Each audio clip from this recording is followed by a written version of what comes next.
focus on the lesson. Live in the hills, but I still get a spread. Started with a live, but I still reinvest it. Fear how I feel, then you feel it's a blessing. I just want the lesson, I just want protection. I'm up and I'm down, but they sound like progression. Farmer never plans if he waits for perfection. Finger to the down, hold it. All right, ladies and gentlemen, I got your watch list coming in on August 5th, 2021, and the stock market is heading towards stagflation. And I got 3 stacks that I'm looking at coming into tomorrow, but today was a very important day because we got a weird mix of data. Some was good, some was bad. You saw the market move overseas, Europe. It was all chill. Even at the European close, you actually pretty much closed at the same exact price where it started. So we got a lot to talk about this, but with everything with the economic data today, some economists are talking about stagflation. Are we in the middle of inflation and deflation at the same time? Well, we got some data to look at. So we got a lot to talk about. I'm going to go over everything that happened today, what we're looking at tomorrow, the plays that we made, and I actually made quite a few, and then the plays we have for the rest of the week and the important jobs report. So I hope you're ready, but let us not delay. You guys know what you need to do. Drop your thumbs up on the video. Make sure you're subscribed, and if you don't know, we are live Monday through Friday, 30 minutes for open. It's the first link in the description, and it is pinned in the comments. We better see you there in the morning. It's free 99. It costs you nothing to join. YouTube.com/the-stock-market.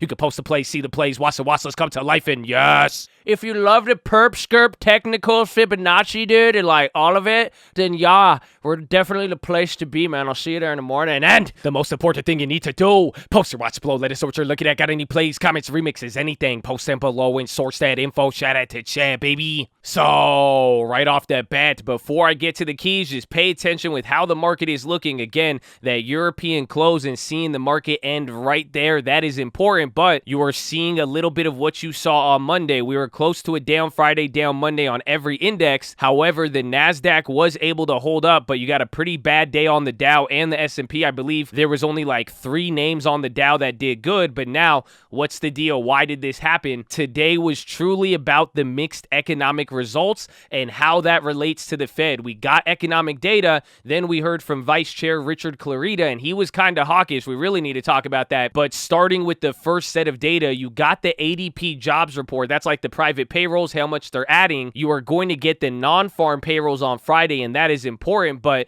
the pace to adding jobs was awful. And why do I say awful? Because the expectations were more than double. It pretty much came in 50% of the expectation. So considering how this last month has been going, again, this look at the economic data, Powell admitting there was progress, don't forget all that. This type of data does not really look good. It's kind of saying, wait a minute, you did not see an uptick in employment, and now that is kind of casting a shadow and makes Friday that much more important. But now on the other side, you had the ISM services, and that was great. So coming down to your first pretty picture here, you can see it. This is the ISM service number. Again, contraction. We're well far away from that from what we saw in 2019, but the service PMIs are actually breaking out, which is good. If anything, this highlights the reopening trades, services, waiting, airlines, stuff like that, where people are getting services, not manufacturing goods. That is improving, so that is highlighting that some of the growth in the reopening trade is there. But if you look at the durable goods orders and some of the other data, it has been slipping, and this chart right here is actually what has some people saying we're getting stagflation because some indexes are going up, even though services and the reopening trade is looking good. The job additions aren't matching up, and then some manufacturing stuff is starting to decline again. So you're getting a weird mix, and you're standing in the middle a little bit weirdly. So this was a very, very big key today. But then as we got that data, the market was reacting really where you saw a lot of the action take place, and none of it changed after that European close. The vice chair of the Fed, Clarita, he set off a lot of volatility because he was saying that we could raise rates as soon as 2023 or even towards the end of 2022. He came off very, very hawkish, and he started talking about raise rates. But if you remember what Powell's been saying, Powell wouldn't even address that question. He was saying, wait a minute, we're way too far off of that. We could talk about tapering, but nobody is talking about liftoff. However, the vice chair Clarita, he's really important in this setting. He actually has some weight. He started to talk about it, but when you got to see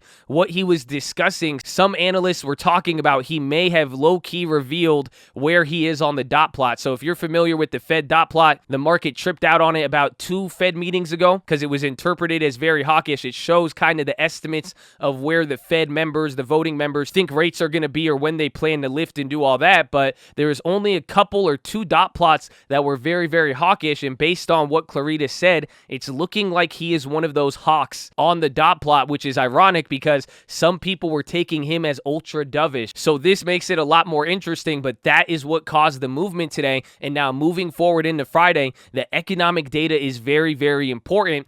And we also got some developments overseas that we will talk about when we get to the company news and events. But now, moving forward into Friday, maybe even into a little bit of next week, but you're getting a lot this week. Earnings are still going to be key. And the fact that we didn't see the market really move too much on the Euro close, but end at the same place it was at Euro close, this may be showing that the markets are kind of aligning, the global markets. They've been playing the game of tag where European closes, then we do something, then either overseas will match up or we'll be the lagger or the follower. It really depends. But now if we start to see that chill out, we may start to see all of them move in sync and get affected by the same stuff. But that's just the thesis for now, so we will keep watch on that. But like I'm saying here, today shows how important that jobs report is because a lot of these expectations are still coming in wrong or the data is missing by a large margin. But now everybody is taking this information and now tying it into what the Fed said. You're getting these earnings. People are already looking for the end of the year and how we're going to position into Q3 and then Q4, which brings us ultimately down to the final pretty picture here.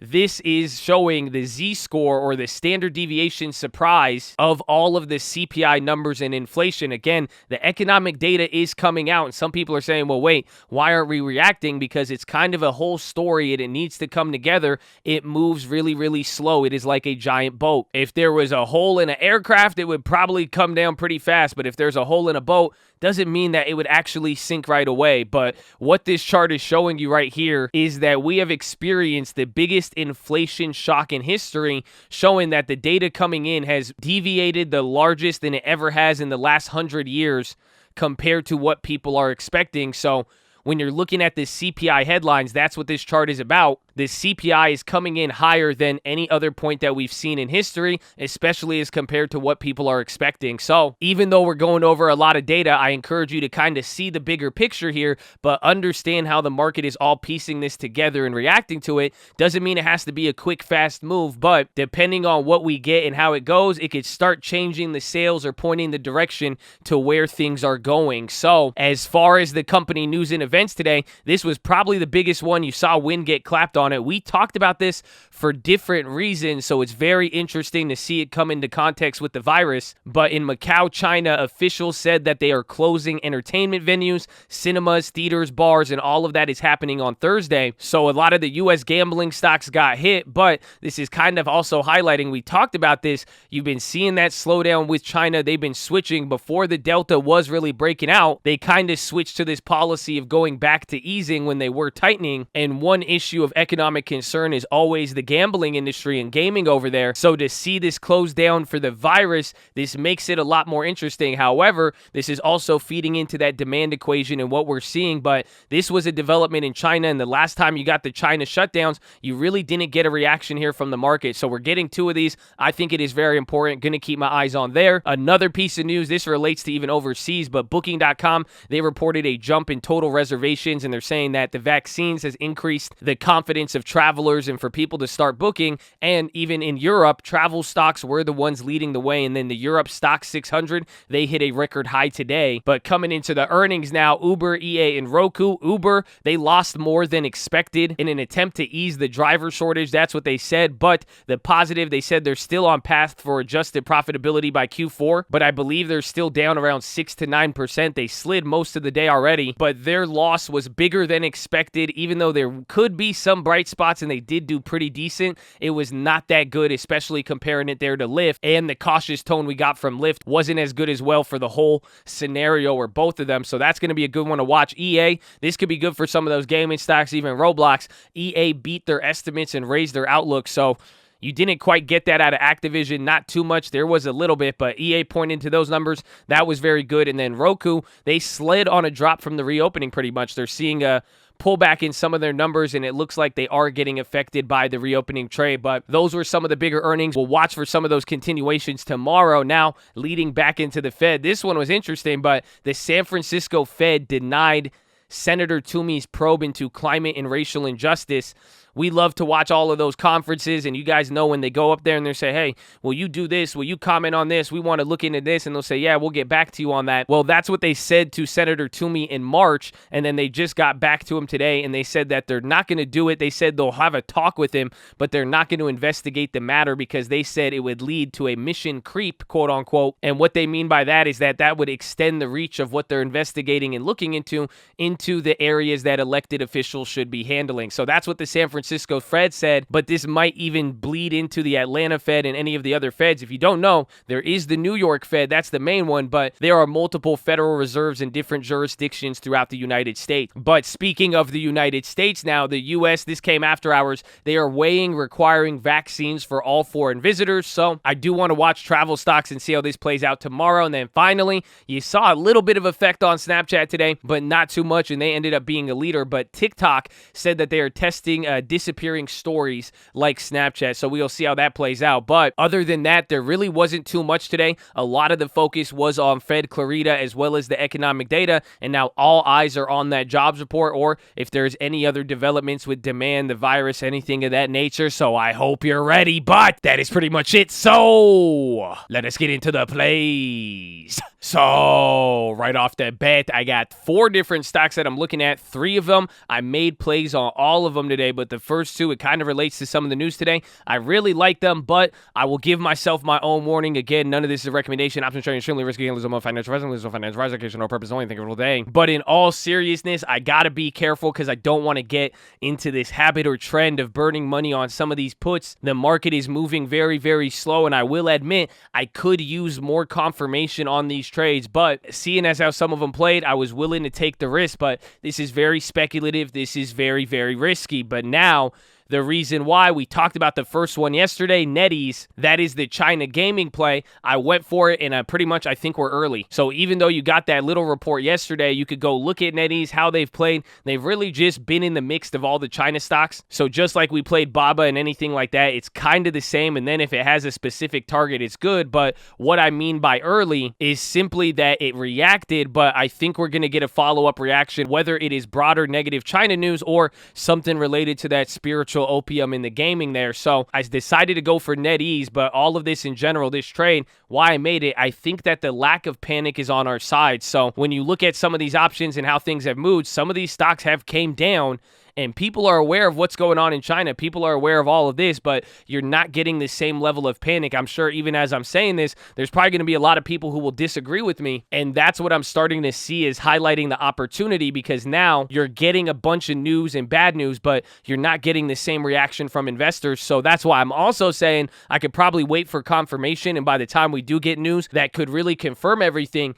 people may not really panic in general. So as far as the play, I decided to go with the NetEase August 20th $70 puts. I grabbed 5 of them. I don't know how much I spent. 45 cents each, so about like $200 for all of them. Keeping it kind of small, but again, this is kind of one of those speculative put plays, so a little bigger. We only needed $100 to make $2,000 off of the BABA when there was a move, so that was the first play. But now coming into the second play, KWeb, similar logic. We saw one of those big trades on it. If you guys remember when we documented that $17 million trade on KWeb, that guy is up about $50 or $60 million now on that trade. He played it both ways. He actually spent more money on the calls, but since KWeb moved so much, he was able to make a killing off the put. So he lost about 10 to like 12 million. A majority of the money was lost on the calls, but then the puts, they got him a lot of money in profit. So I decided to make this play. I only went for the puts. I'm using this kind of as that China hedge. And somebody even asked, why would I get this instead of FXI? And this has to go with what we talked about yesterday. KWeb and some of the Chinese indexes, they are not all down, but then some of them are actually back at levels that they were already seeing in 2018. That is signifying a real bottom. So when I look at KWeb, it is actually trading at a premium to the 2018 lows that it experienced, even 2019. During the trade war and everything there, they were trading about like $38 or like $36. And right now they're still at 50, even dropping 30% from here. So this was a big one, and even though it's dropping, essentially what I'm saying here is that there could be meat on the bone, but you do need a little bit more panic amongst other things. But the whole idea and the logic with this trade is essentially playing any short-term volatility if we get it, but now also just looking at what's going on with China. They're closing. They've been switching to this easing process. You've been seeing the onslaught, and essentially, since we haven't hit a bottom on some of these names, they haven't gone this low. Investors are still piling into the stocks. You're not seeing any of that happen. And the policy shift, there's been no agreements or no real change. And you even got the United States selling weapons to Taiwan today. Essentially, you're having the same situation that brought us down here. And this is what I'm saying. The panic could be on our side right now as you're not seeing people react. So I decided to go with 2 K-Web plays. I grabbed some for September with a little bit more time just in case. I grabbed the September 3rd $40 puts. These are way further out the money. Again, still 20% drop from where they are at now, and then slightly above where it was at the bottom. So this one's still a big play. It's still far at the money, lower probability, but I grabbed 10 of those. And then I grabbed some a little closer to the money to get some of the shorter term volatility there. Spent another $180 for the 43 puts. I got 5 of them at 36 cents a pop. But both of those are going to be my China plays here. I'm going to be watching that one. The next play that I'm looking at, I made this play today, has to do with China again, ironically, but I do want to see how this plays out. Again, it kind of reminds me of Ford. They had that great earnings, but they were not really able to continue it, so kind of sucks there. But Boeing, they made the test flight to China today for the MAX recertification, but just did not have that much steam. I kept it with a smaller play, and they ended up closing down about 30% here. You can see $34, but I bought 2 of them for about 152 cents a pop for the 260. So a little bit of time. We'll see how it plays out, but not really banking on that one too much. And then finally, baby, Robinhood. It is now the new Godfather. And what I mean by that is that everybody loves it now. It's going crazy. They hit $72 today. They just released the options today, so you can now trade options on it. And man, those options are crazy price. I'm telling you, like crazy, man.